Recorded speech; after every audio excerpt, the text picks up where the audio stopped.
प्रेम से बोलिए शंकर भगवान की जय। माता गौरी पार्वती गणपत नमा की जय।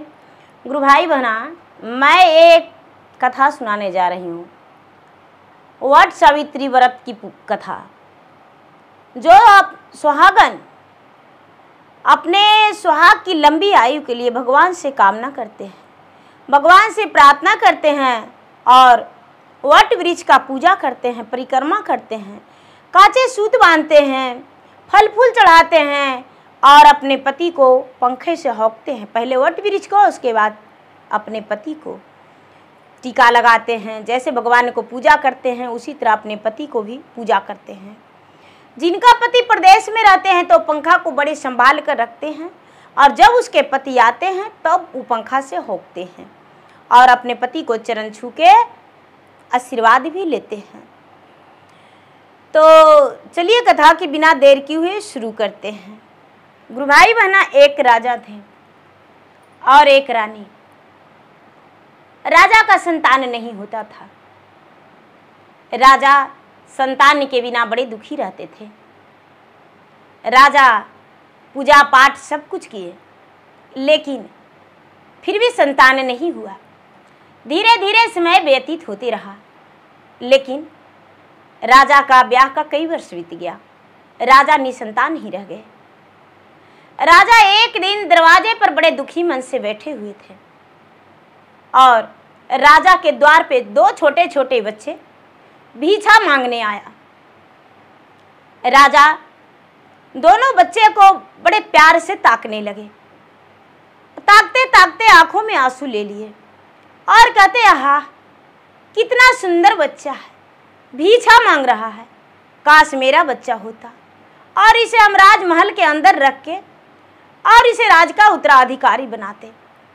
बच्चा राजा की मन की बातें पढ़ लिया और बोला, राजा साहब कैसा सोच रहे हैं आप?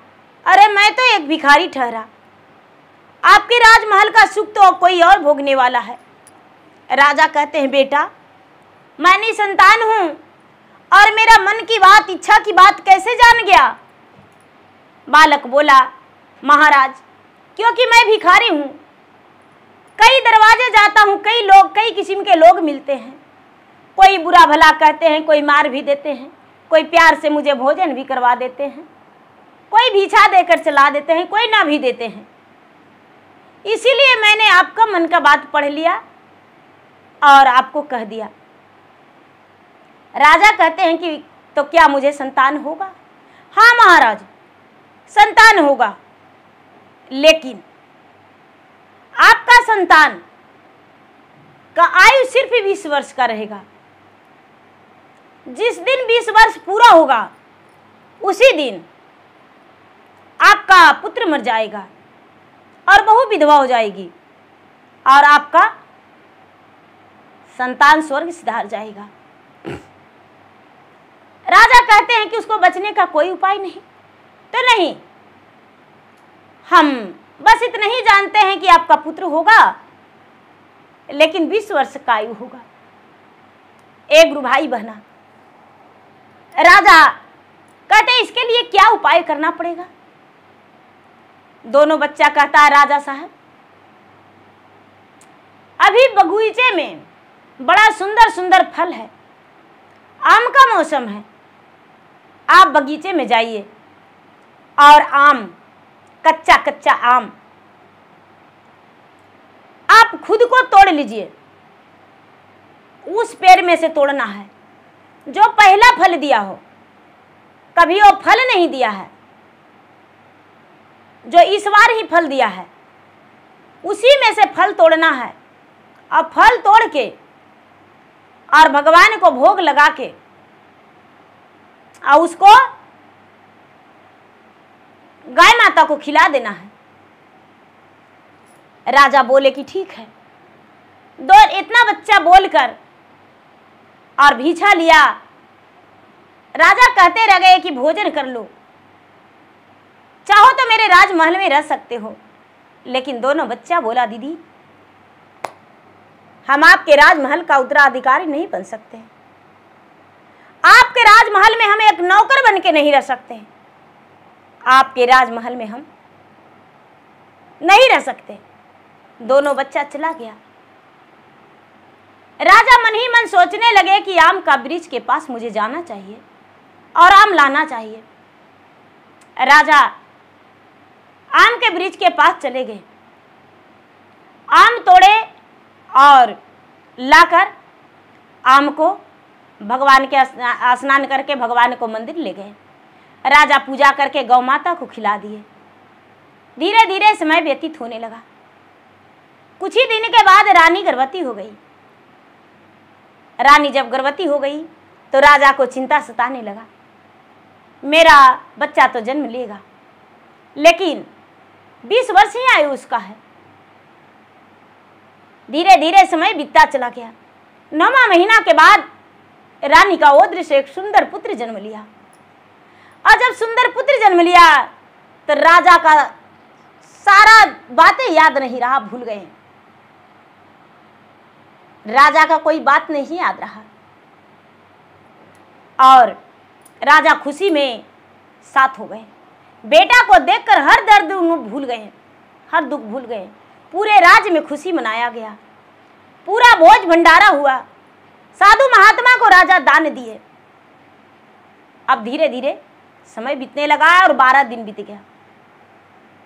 तो छठी बारी जिनके क्या होता है दीदी, वो तो पूजा करवाते हैं। मेरे घर नहीं चलता है, हम बच्चे को छठियार नहीं किए।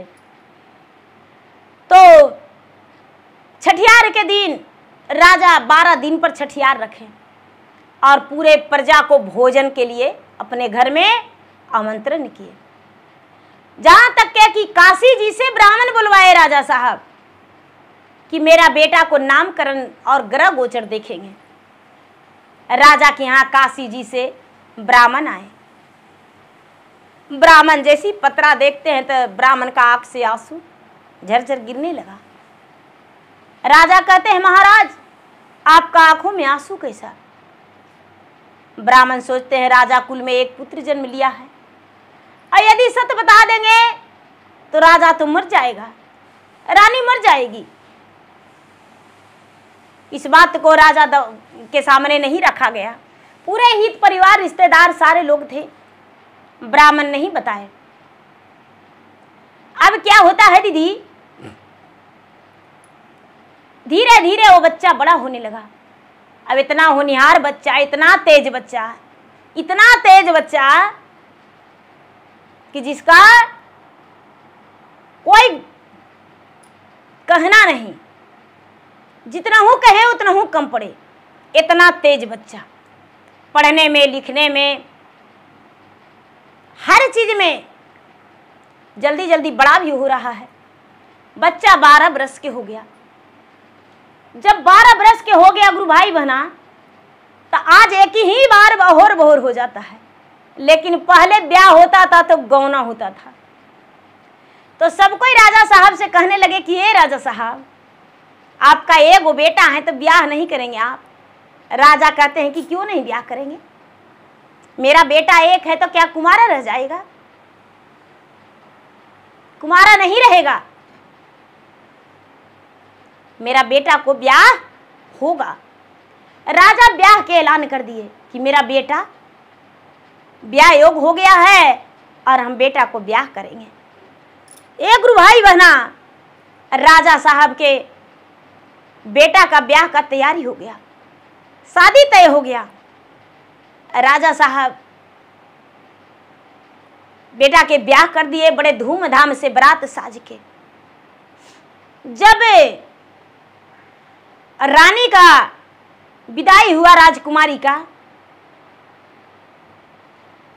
जब राजकुमारी का विदाई हो गया, राजकुमार विदाई करके ला रहा है, तो लाते लाते लाते लाते एक बगीचे में कहार को धूप लगा, तो छांव में कहार डोली रख के थोड़ा दूर में बैठ गया। थोड़ा दूर में बैठ गया तो राजकुमारी जो थी डोली में बैठी हुई थी। ब्रिज पे एक तोता मैना का जोड़ा रहता था। तोता मैना का जोड़ा रहता था तो तोता कहता है मैना से कि अरे एक कहानी बताओ ना, एक कहानी सुनाओ ना। मैना बोली, क्या बताऊं स्वामीनाथ, आप बीती या पर बीती? या जो बीतने वाला है? तोता बोला, अरे पागल, आप बीती और पर्वती और बीतने वाला? हाँ महाराज। तो अच्छा बीतने वाला है वही बताओ, उसके बाद आप बीती बताना, पर्वती बताना। मैना बोली, महाराज ये वृक्ष के नीचे क्या है?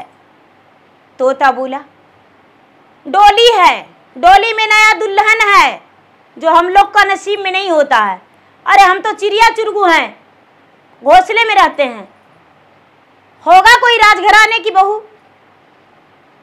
तोता बोली, महाराज, मैना बोली, महाराज हाँ ये सत्य है, दूल्हा और दुल्हन है, लेकिन दूल्हे का उम्र सिर्फ 20 वर्ष का है, 12 वर्ष पूरा हो गया है और 20 वर्ष में मृत्यु हो जाएगा। राजकुमारी सुनी तो उसका दिल धड़कने लगा, हे भगवान ये कैसे हो सकता है? मेरा सिर्फ पति का आयु 20 वर्ष का। हे भगवान भोलेनाथ, ऐसे कैसे हो सकता है? नहीं नहीं, मेरे पति का आयु लंबा होना चाहिए। उसके बाद डोली कहार जो था उठा लिया और कहार चल दिया। दुल्हन आई, परछन हुआ, परछन हुआ गुरु भाई बहना। दुल्हन अपना ससुराल गई, 2-4 दिन बीता, दुल्हन अपना मायका चल गई, राजकुमार अपना घर में रहने लगा। गौना नहीं हुआ, गौना नहीं हुआ। धीरे धीरे धीरे धीरे धीरे धीरे समय बीतता चला गया और 8 वर्ष बीत गया दीदी और गौना नहीं हुआ। रानी एक दिन बोलती है राजा से कि स्वामीनाथ, क्या बेटा के गौना नहीं करवाएंगे? बेटा का ब्याह का 8 वर्ष हो गया है, बेटा मेरा इस बार 20 वर्ष का हो गया, होने वाला है, 20 वर्ष पूरा हो जाएगा। अब राजा का धड़कन बढ़ गया कि हाँ मेरा बेटा का आयु पूरा हो गया है, कैसे हम गौना करवाएं? गौना करवाएंगे और मेरा बहू तुरंत विधवा हो जाएगी। कुछ ही दिन में मेरा बेटा का 20 वर्ष पूरा होने वाला है, जो कि जन्म से पहले एक बालक बोला था। अब राजा का धड़कन बढ़ने लगा, राजा का आंखों से आंसू मूसलाधार गिरने लगा। रानी कहती है कि स्वामीनाथ, आपको हम बेटा के गौना कराने बोले तो आप रोने क्यों लगे? आखिर क्या कारण है जो आपको आंखों से आंसू गिर रहा है? यह आंसू कैसा है? रानी की बात सुनकर राजा कहते हैं कि अरे क्या बताऊं, यदि तुम्हें बताएंगे तो तुम्हारा कलेजा फट जाएगा, तुम्हारा कलेजा फट जाएगा और तुम जी नहीं पाओगी। रानी कहती है कि महाराज आखिर क्या बात है? कोई तो बात होगा जिसमें हम जी नहीं पाएंगे। माँ माँ होती है। राजा से जिद की, राजा बोले कि जिस दिन बेटा का 20 वर्ष होगा उसी दिन बेटा का आयु पूरा हो जाएगा और बेटा स्वर्ग सिधार जाएगा। रानी कहती है इतनी बड़ी बात मुझसे छिपा लिए? हाँ हम छिपा लिए। फिर भी रानी जिद की कि मेरा बहू मुझे चाहिए, गौना करवाइए। राजा ने न्यार पिठवा दिए, नाउआ जो था नौआ दिया, न्यार पिठवा दिए, नौआ दिया, न्यार पिठवा दिए गुरु भाई बहना। अब न्यार चला गया, गौना के दिन रखा गया, गौना के दिन रखा गया। राजा गौना करवाने अपना बेटा को लेकर चले गए। डोली जो है, डोली वहां से राजकुमारी का उठ गया। फिर से डोली ब्रिज के सामने रखा गया। उस दिन महावट सावित्री का पूजा था, वट सावित्री का पूजा था। लड़की भगवान के भक्त थी, पूजा पाठ करती थी, सावित्री व्रत नहीं करती थी।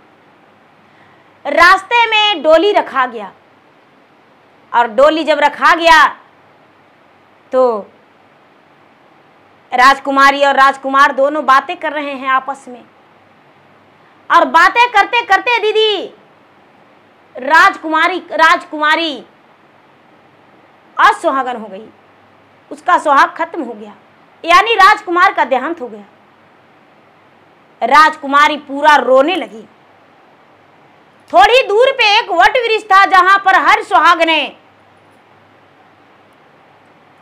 परिक्रमा कर रही थी, पूजा कर रही थी, दीप जोत जला रही थी, भगवान को प्रार्थना कर रही थी। बहुत सारी सुहागनें थी, बहुत सारी सुहागनें थी और वो पूजा कर रही थी भगवान को। अब इतना ही में बेचारी रोने लगी। कहार लोग जो हैं एकदम व्याकुल हो गए कि भाई क्या हो गया, राजकुमार को ऐसे हो गया। राजकुमार और सारा बारात जो था दीदी आगे पीछे अपना था, एक जो सब वट सावित्री व्रत के पूजा कर रही थी, परिक्रमा कर रही थी, सारी महिला जो है आई, कहती है कि बहन क्यों रो रहे हैं। राजकुमारी बोली,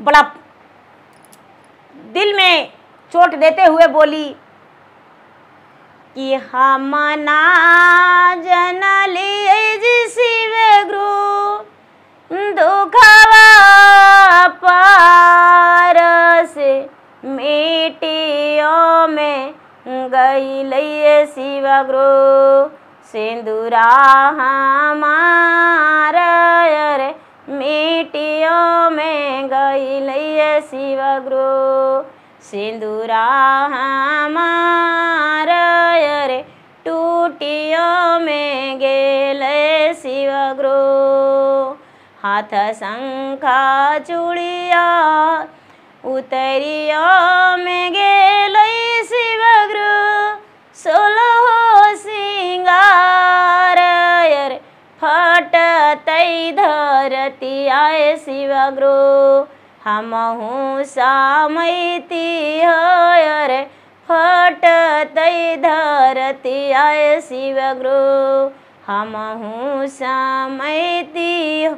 नैहरा में कहीं सब बेटिया बगिनिया हो, अरे ससुरा में नम्मा रखिए बहुकुल छनिया हो, अरे ससुरा में नम्मा रखिए बहुकुल छनिया हो, अरे की ना कर सहर वे मोरा बीतते जिंदगिया हो, अरे की ना कर सहर वे मोरा बीतते जिंदगिया हो। भगवान से प्रार्थना कर रही है।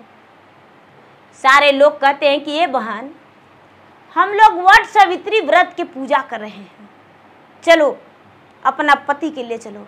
बेचारी जो राजकुमारी है वो क्या करती है कि अपना पति को, मरे हुए पति को अखबारी में ले लेती है, अखबारी में लेके और वट वृक्ष के पास ले जाके सुला देती है। और सारा जो जितना सुहागन परिक्रमा कर रहे थे सबसे कहती है कि हे बहन मेरा पति को अकेला मत छोड़ना,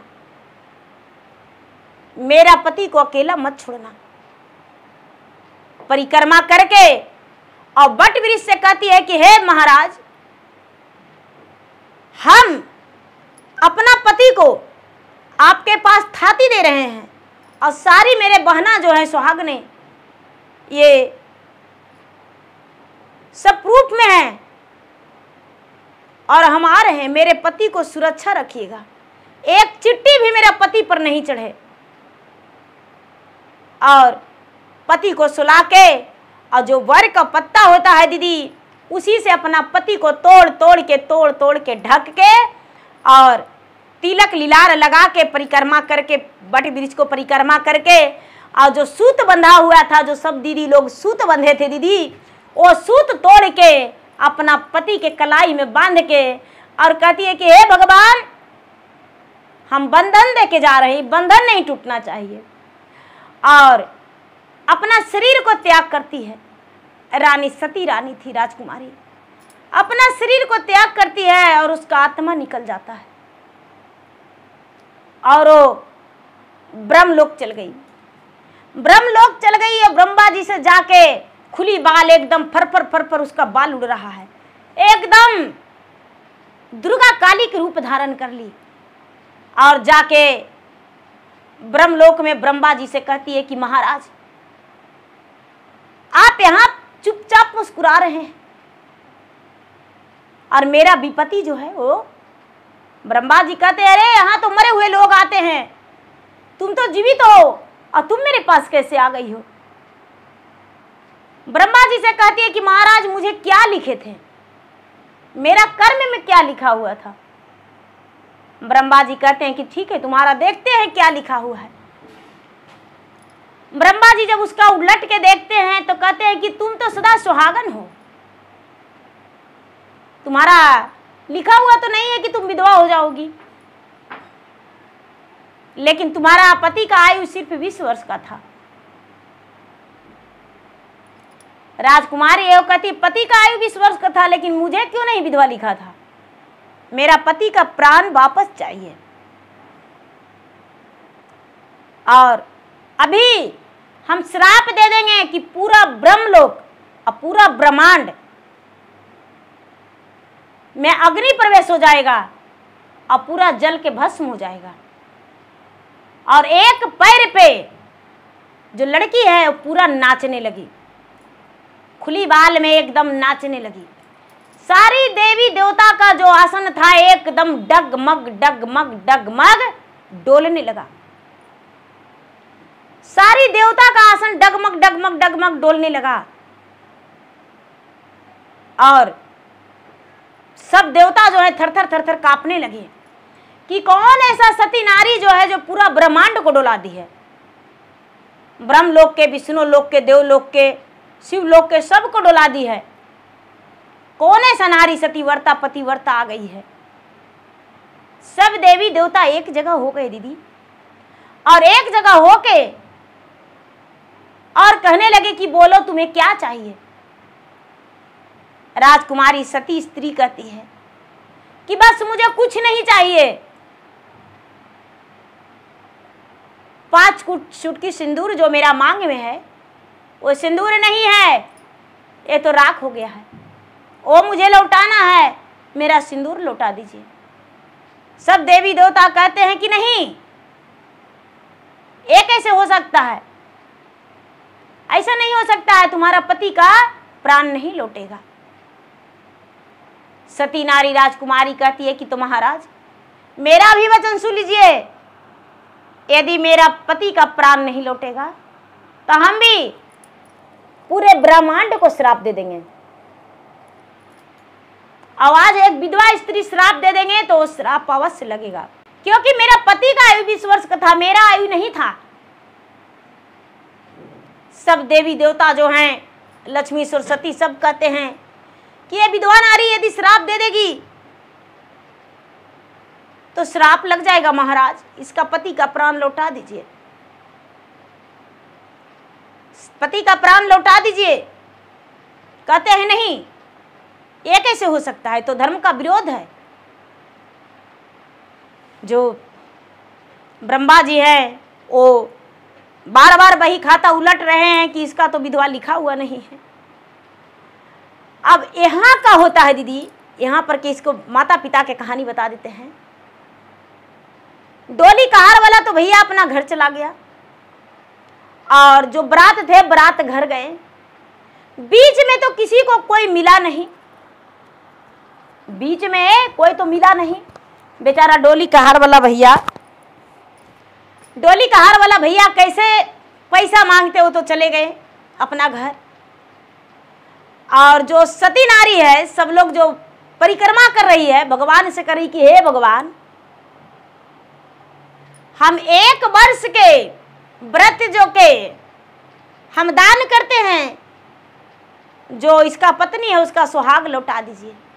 सब नारी जितना व्रत की हुई थी, जो वट सावित्री का व्रत कर रही थी, परिक्रमा कर रही थी, भगवान से यही फेरा ले रही है, कर रही थी हे भगवान 1 वर्ष के हम अपना भक्ति किया हुआ इसे दान करते हैं, इसका जीवन लौटा दीजिए।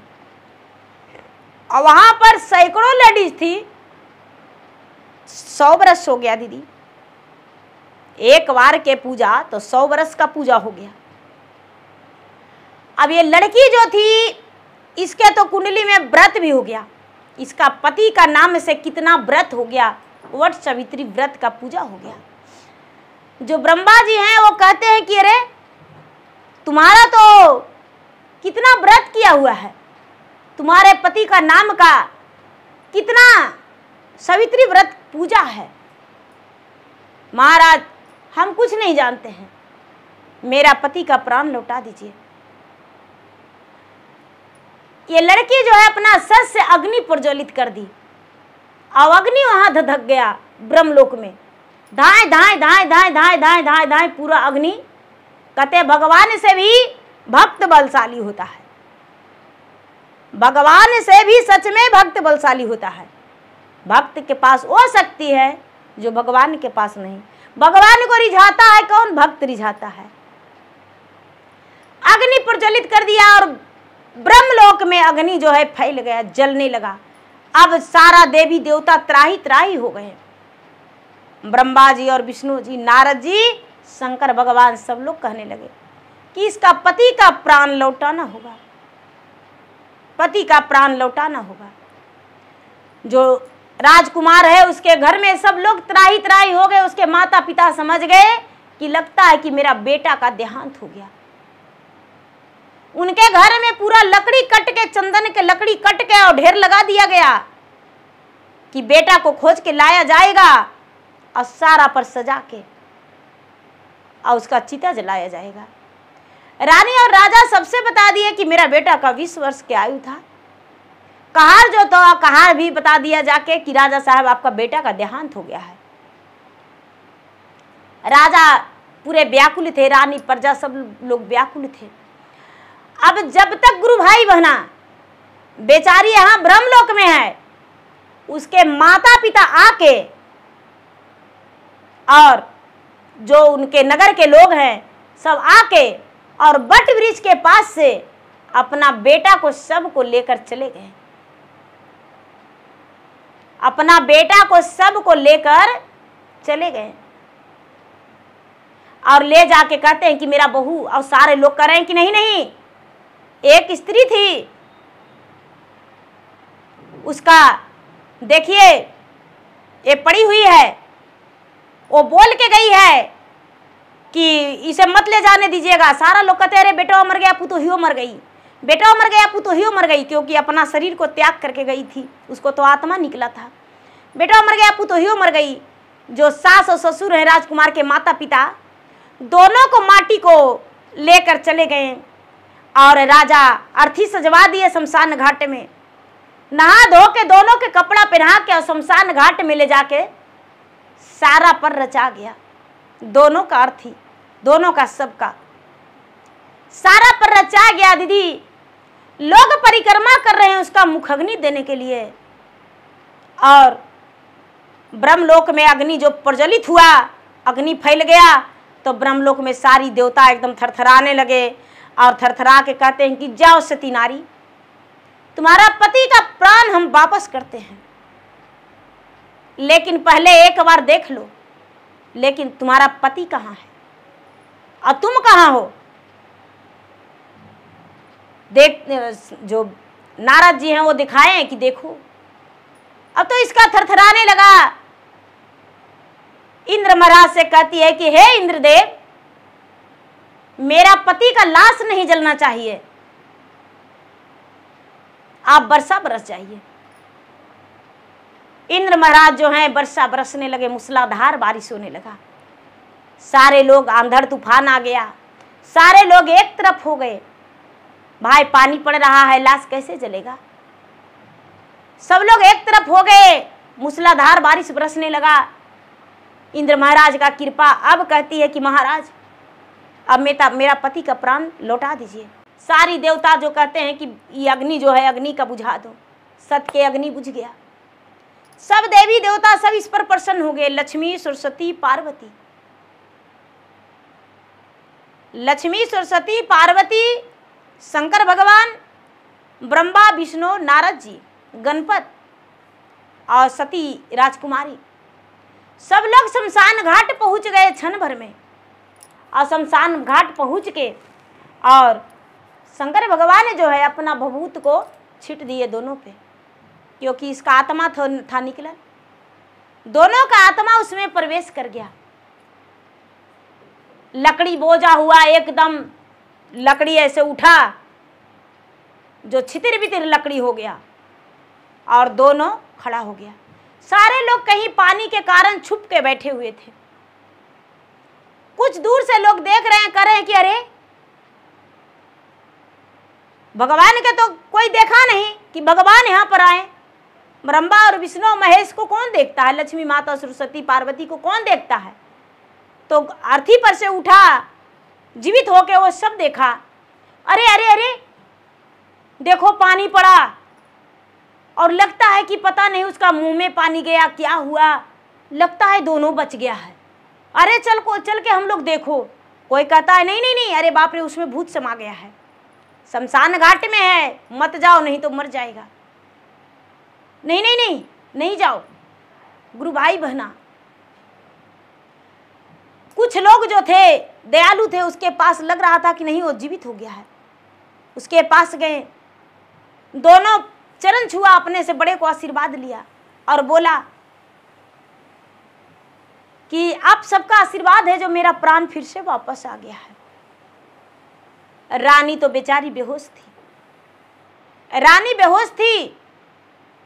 बहू और बेटा को जब उसे पता चला, होश आया, पता चला कि मेरा बहू और बेटा द्वार लगा है, रानी झट से स्नान करके फिर और दोनों के आरती उतार के गिरा प्रवेश कर गई। सारे गांव वाला कहने लगे कि बहन कौन सा व्रत करती थी और कौन सा व्रत की हो जे तुम्हारा पति का प्राण वापस आ गया। क्या करती थी तुम? सती रानी राजकुमारी कहती है कि क्या बताऊं बहन, सुबह उठ के सूर्य भगवान को 1 लोटा जल देते थे और तुलसी में 1 लोटा जल, और 1 लोटा जल पूरे बैसाख महीना और जेठ महीना आम के वृक्ष में डालते थे और गाय माता को रोटी खिलाते थे। यही मेरा व्रत है। और आज सैकड़ों स्त्री, सैकड़ों सुहागन मेरे पति को 1-1 वर्ष का किया हुआ व्रत दान किया है, और आज से मैं भी व्रत किया हूँ और मैं वचन देती हूँ कि अपने सुहाग की लंबा आयु के लिए सावित्री व्रत जरूर करेंगे। सावित्री व्रत पूजा, वट वृक्ष का पूजा करेंगे। सब लोग कहने लगे, जो नहीं जानते थे वो कहने लगे बहन ये पूजा क्या होता है। बोली बहन ये जेठ के अमावस के दिन ये व्रत की जाती है, चाहे कोनो दिन पड़े, लेकिन जेठ के अमावस के दिन ये सावित्री व्रत की पूजा की जाती है और परिक्रमा की जाती है। भगवान को पूजा पाठ करके और पति को प्रेम से चरण छू के पंखा झेली जाती है। जो फल प्रसादी है वो प्रसादी के रूप में बांटी जाती है। गांव के लोग बोले बहन हम भी करेंगे। ये जो राजकुमारी थी बोली कि बहन यदि सब मिलके करेंगे तो किसी का पावर नहीं कि समय से पहले उसका पति का देहांत हो जाए, और वट सावित्री व्रत का पूजा अवश्य करना। सब मिलजुल के वट सावित्री व्रत की पूजा करने लगी, और जो सास थी वो अपना बहू का लक्ष्मी नाम रख दी। लक्ष्मी कह के पुकारती थी, लक्ष्मी ही नाम रखी, और लक्ष्मीनिया बहू, लक्ष्मीनिया बहू। सारे गांव का लोग इसे लक्ष्मीनिया कहने लगे, और मान सम्मान भी बहुत ज़्यादा दिए। जो ससुर थे, जो उसका मायका में जब जाने गुरु भाई बना, तो मायका के सब लोग आए। जिस वट वृक्ष के पास सब लोग पूजा कर रहे थे उन्हें जानकारी हो गया कि जीवित हो गया, तो सब लोग इससे मिलने आए, और मिल के सब गले मिले और सब पूछे कि बहन तुम्हारे जैसा सती नारी हो तो किसी का प्राण भगवान ने अजय यमराज नहीं ले जा सकता है। और भगवान से प्रार्थना है कि भगवान हर स्त्री सुहागन रहे, किसी का मांग का सिंदूर उदास न हो। तो ये वट वृक्ष का कहानी है। तो देखिए गुरु भाई बहना, यदि मेरा वीडियो अच्छा लगे तो मेरा वीडियो का लाइक करें, शेयर करें।